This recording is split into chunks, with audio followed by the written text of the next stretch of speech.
Hi everyone, I wanted to put together this video to go over the top set of keys on the Chromebook keyboard, and you can see the top row right here. I'm going to go left to right on the keyboard, and the first one that I'm going to look at is the ESC button, or the escape button.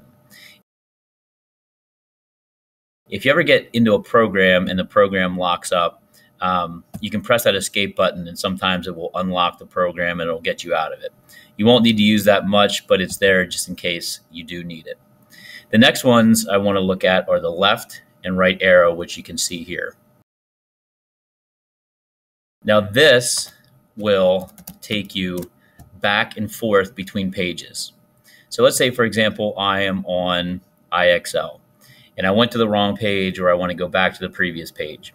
If I click the arrow to the left, it'll take me back to the previous page. If I click the arrow to the right, it will take me to the page that I was on, that I went back from. So it's just another way that you can use, you can go back and forth between pages. You can also use the left arrow at the top here, and then the right arrow to go back. Keep moving to the right. The next button is a little semicircle with an arrow on it, which you can see here. This will reload the page.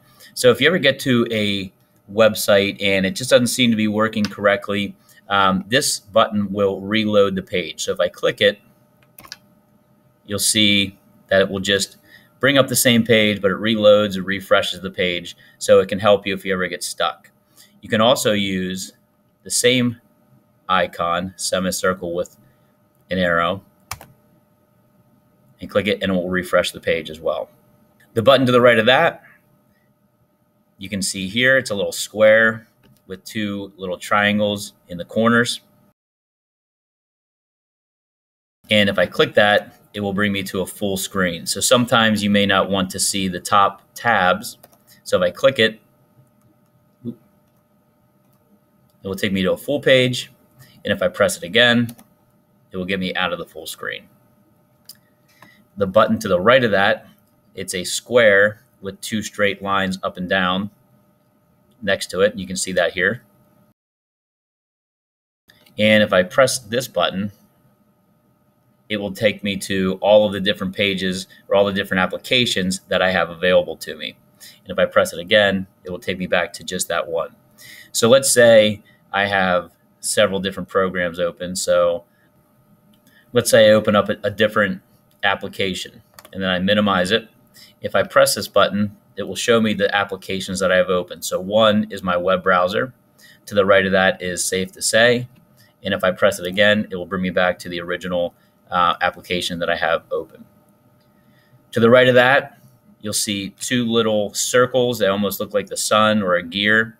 Those are your brightness buttons, and you can see those here. And if I press those buttons, it will make my screen darker or lighter. To the right of that, I have my volume buttons. You can see those here. And they do exactly what you would expect. It turns my volume up. On the right, all the way on the right, the middle button will turn my volume down, and the button all the way to the left just mutes it. So if your teacher ever asks you to turn the volume down or mute it, you can use these buttons to do so. And finally, the button on the right is your power button. If I press that button, it's going to give me the options of powering off, signing out, locking it, and you don't need to worry about the feedback. So I'm going to click off of that now. And those are the keys that go across the top. If you have time, you can play with some of those keys and get yourself comfortable with it. If you have any questions, as always, you can contact me and I'd be happy to help.